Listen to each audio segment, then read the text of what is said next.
En la oscuridad del desierto, a las afueras de Palm Springs en 1949, una joven pareja corrió hacia el pueblo agrícola dormido de la India.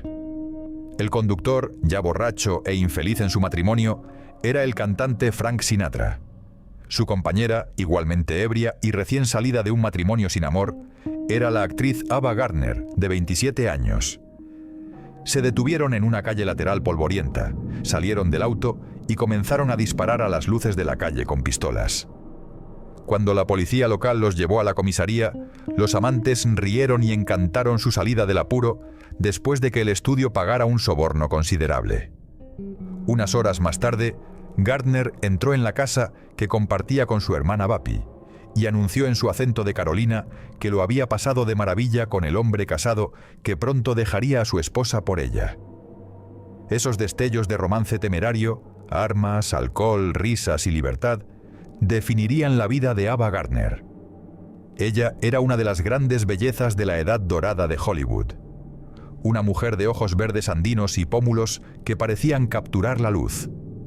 Juraba como un marinero, se acostaba con toreros y presidentes, llevó a Sinatra casi a la destrucción y vivió la vida con una carnalidad e independencia poco comunes entre las mujeres de su época. Conocida como el animal más hermoso del mundo, su vida fue un misterio profundo, oscuro y emocionante. Bienvenidos a Hollywood Eterno. Ava Lavinia Gardner nació en la víspera de Navidad de 1922 en la pequeña comunidad agrícola de Graptown, cerca de Smithfield, en el condado de Johnson, Carolina del Norte. Era la menor de 7 hermanos, hija de Jonas Bailey J.B. Gardner, cultivador de tabaco y operador de aserradero, y de su esposa Mary Elizabeth Molly Baker, superintendente de la escuela dominical bautista. Su casa, la más grande de la comunidad, no tenía electricidad ni agua corriente, y la piedad de sus padres inculcó en ella un sentido de moralidad que, paradójicamente, daría forma a su futura rebelión. Los Gardner eran respetados localmente e incluso donaron madera para construir la iglesia bautista de Sardis. 2 años después del nacimiento de Ava, una depresión agrícola regional obligó a la familia a vender sus tierras y mudarse a la carretera para operar una pensión para 6 maestros de escuela. La ruina económica de la década de 1920 y principios de los años 30 fue un duro golpe. El padre de Ava se ocupaba del mantenimiento de los terrenos y de un pequeño aserradero, mientras su madre cocinaba y actuaba como una segunda madre para los profesores alojados allí. La pequeña Ava era tímida y traviesa, una marimacha que se subía a la torre de agua de la pensión, y una vez se lesionó la pierna al arrastrarse por una ventana rota para recuperar sus libros escolares. Cuando la Gran Depresión se profundizó, el Estado retiró los fondos para la pensión y la familia se mudó a Newport News, Virginia, donde Molly dirigía una pensión para trabajadores del astillero y J.B. aceptaba cualquier trabajo que encontraba. Ava era todavía una adolescente cuando su padre murió de bronquitis en 1938, dejando a la familia afligida y empobrecida. De vuelta en Carolina del Norte, los Gardner se mudaron nuevamente a la pequeña comunidad de Rock Ridge. Molly dirigía otra casa para maestros y Ava asistió a Rock Ridge High School, graduándose en 1939. Sus compañeros se burlaban de su ropa usada y ella creció muy consciente de las diferencias de clase. Durante un tiempo, estudió secretariado en el Atlantic Christian College en Wilson, mientras imaginaba una vida lejos de la pobreza de su crianza. El destino intervino cuando tomó un tren a Nueva York para visitar a su hermana mayor, Beatrice, conocida como Bapi, y al esposo de esta, el fotógrafo Larry Tarr. Tarr tomó un retrato de su cuñada adolescente y lo colocó en la ventana de su estudio en la Quinta Avenida. Esa fotografía le cambiaría la vida. Antes de continuar con la increíble historia de la fotografía que cambió la historia del cine, me gustaría mostrarles que tenemos una glamurosa gama de camisas disponibles en nuestra tienda. Si eres cinéfilo y quieres presumir tu amor por las estrellas de la Edad de Oro como Rudolph Valentino, Barbara Stanwyck, Marlene Dietrich, Louise Brooks o William Powell, tenemos diseños exclusivos para ti. Las camisetas están impresas en algodón súper suave de alta calidad, en tallas hasta la 5XL, y se envían a la mayoría de los territorios del mundo. Cada venta es una gran ayuda para el canal. Ahora, volvamos a la oportunidad de ABBA de triunfar. Un día, un empleado del teatro Loews, llamado Bernard Duan, notó el retrato de ABBA en la ventana del estudio y comentó que alguien debería enviárselo a MGM. Tar lo hizo rápidamente.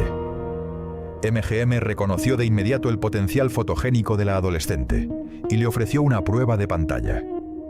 En 1941, Garner, que entonces tenía 18 años y todavía era estudiante en Atlantic Christian College, se encontraba de camino a la oficina de MGM en Nueva York. Fue filmada caminando hacia la cámara, reorganizando flores y girando según se le pedía. El estudio no se molestó en grabar su voz porque su marcado acento de Carolina era casi incomprensible para ellos.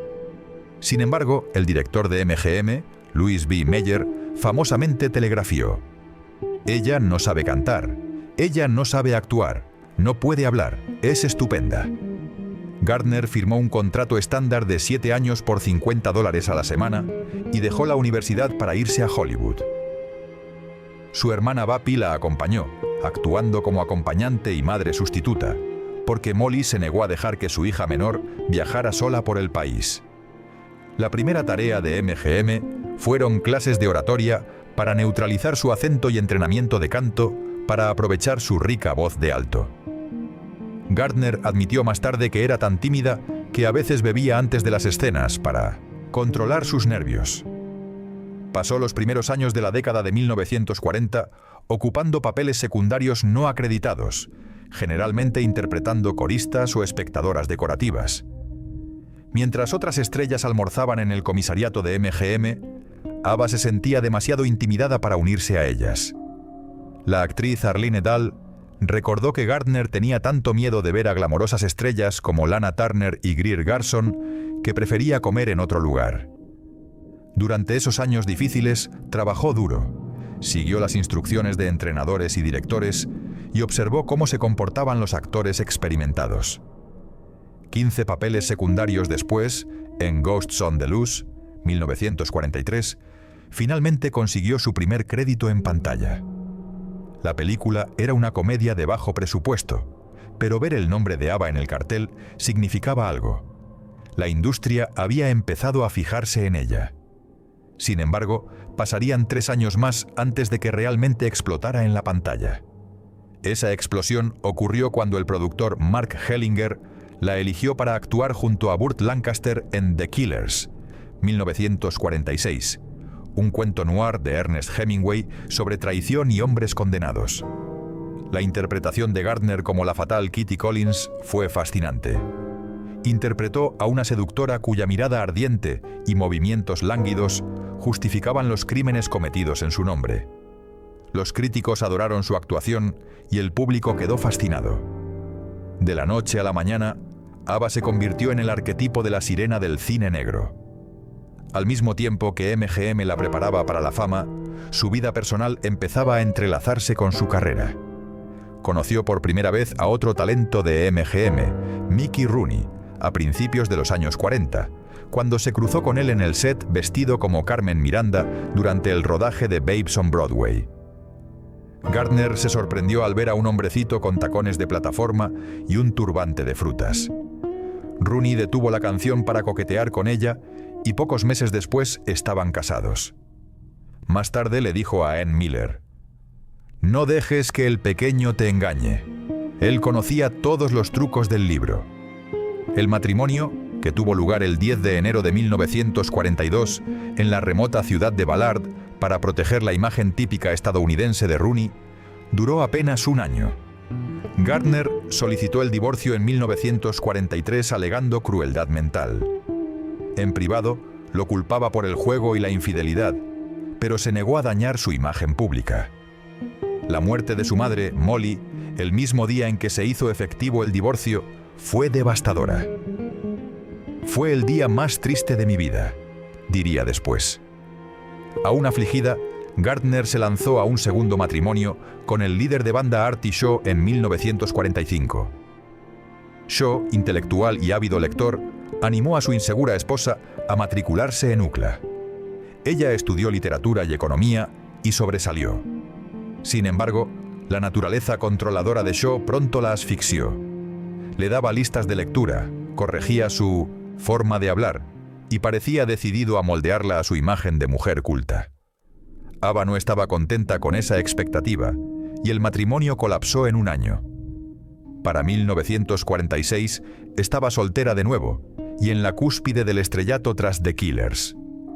Su imagen sensual, independiente y ligeramente peligrosa encajaba perfectamente con su personalidad privada. Una chica de campo que había descubierto la vida nocturna de Los Ángeles y estaba decidida a disfrutarla.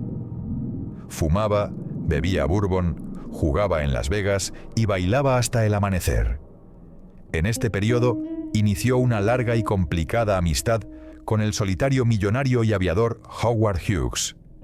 Más tarde insistió en que nunca estuvo enamorada de él, pero reconoció que él confiaba en ella y entraba y salía de su vida durante 20 años. Lo describió como dolorosamente tímido y más excéntrico que cualquier persona que hubiera conocido. Su relación simbolizaba las contradicciones de Ava.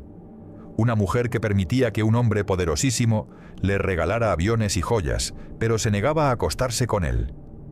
A medida que crecían sus papeles y sus amoríos, surgía la pregunta: ¿su talento sería juzgado alguna vez aparte de los hombres con los que se relacionaba o los escándalos que provocaba? Con 2 matrimonios fallidos antes de los 25 y una amistad destructiva con Howard Hughes, los columnistas de Hollywood se preguntaban si era otra cara bonita rumbo a la ruina o si la rebelde chica de Carolina tendría la fuerza de escribir su propia historia. La respuesta llegaría con otro rostro famoso, en el romance que trastocó 2 carreras, destruyó matrimonios y dejó una marca permanente en la cultura popular estadounidense. Después de The Killers, Ava Gardner entró en un período prolífico en el que su belleza y sus crecientes habilidades actorales la ayudaron a sostener grandes producciones. En Whistle Stop, 1946, actuó junto a George Raft y al año siguiente protagonizó The Hucksters con Clark Gable, donde demostró un toque más ligero como joven viuda de guerra idealista. Su papel estelar llegó con Showboat, 1951, donde interpretó a Julie y cantó Bill y Can't Help Loving That Man. A los ejecutivos de MGM les preocupaba que su voz no fuera lo suficientemente fuerte, así que pidieron a Annette Warren que la doblara en la película. Gardner estaba furiosa, pero cuando grabó Bill para la banda sonora, la rica calidad ahumada de su voz sorprendió incluso a sus detractores. En Pandora and the Flying Dutchman, Pandora y el holandés errante, asumió el papel principal de Pandora, una mujer de espíritu libre en una historia mítica de amantes condenados, filmada en el pintoresco pueblo español de Tossa de Mar.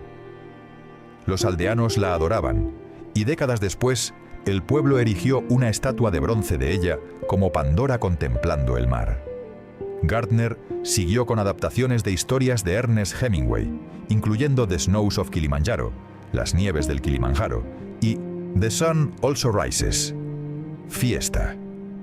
Se convirtió en el rostro de la mujer Hemingway en el cine, lo que generó tanto un cambio profesional como una amistad personal con el novelista. Hemingway admiraba su dureza y autenticidad. Ella admiraba su encanto, su humor y el exotismo de su vida. Hemingway la presentó a toreros y escribió a sus amigos que Ava entendía el arte del toreo incluso mejor que muchos españoles. En Lone Star volvió a actuar junto a Clark Gable, y en Mogambo interpretó a una bailarina de cabaret atrapada entre el personaje de Gable y el de Grace Kelly.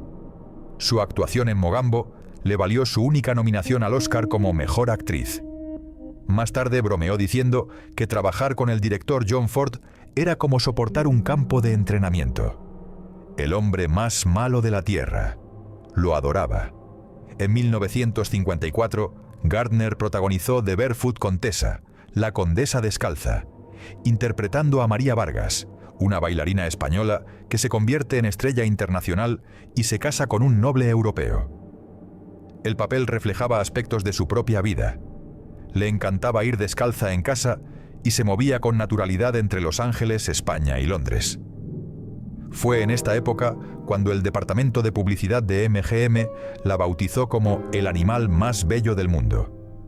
Ella entendía que a menudo se la valoraba más por su apariencia que por su interpretación. Muchos sentían que nunca había tenido la carrera cinematográfica que sus talentos merecían y que su belleza de algún modo se interpuso en una trayectoria más compleja. Otro resultado inevitable de su apariencia fue el efecto que tenía en los hombres. Su tercer matrimonio, con el cantante y actor Frank Sinatra, fue el más histórico y turbulento de su vida. Se conocieron en 1943 en una fiesta de Hollywood. En ese momento, Sinatra estaba casado con su novia de la infancia, Nancy, y Gardner seguía casada con Mickey Rooney. Coquetearon durante años, pero su romance realmente se encendió a finales de la década de 1940, después de la fatídica noche que describimos en la introducción. Cuando se emborracharon, salieron a disparar a las farolas en la India y terminaron en la comisaría. Sinatra, profundamente infeliz en su matrimonio y con dificultades para mantener su carrera, abandonó a Nancy por Ava. La Iglesia Católica, las columnistas de chismes Hedda Hopper y Luella Parsons, y muchos de sus fans lo criticaron duramente. El escándalo casi acabó con su carrera. Aún así, Gardner y Sinatra se casaron en noviembre de 1951. Hicieron todo lo posible para tener una luna de miel con algo de privacidad, pero fue imposible. Se escaparon de los periodistas y se fueron a Miami, pero en la huida, Ava perdió su maleta, lo que significó que tuvo que usar la ropa de Frank durante los primeros días. Más tarde recordaría: dormí con el pijama de Frank, al menos la parte de arriba, y al día siguiente caminamos por la playa vacía, yo con la parte de abajo de mi traje de viaje y la chaqueta de Frank. Naturalmente, un fotógrafo estaba tirado en la arena y nos sacó una foto descalzos, tomados de la mano. Siempre pensé que era una foto triste, un comentario triste sobre nuestras vidas. Más tarde, Sinatra la llamaría el amor de su vida. Ella escribió en sus memorias que él fue el único hombre al que realmente amó. Sin embargo, la pasión y los celos estallaron casi de inmediato. Peleaban en público y en privado. Ella dijo: tanto Frank como yo éramos personas fuertes, posesivas, celosas y propensas a explotar rápidamente. La caída de la carrera de Sinatra lo llevó a beber desesperadamente. Ava intentó dejarlo en más de una ocasión.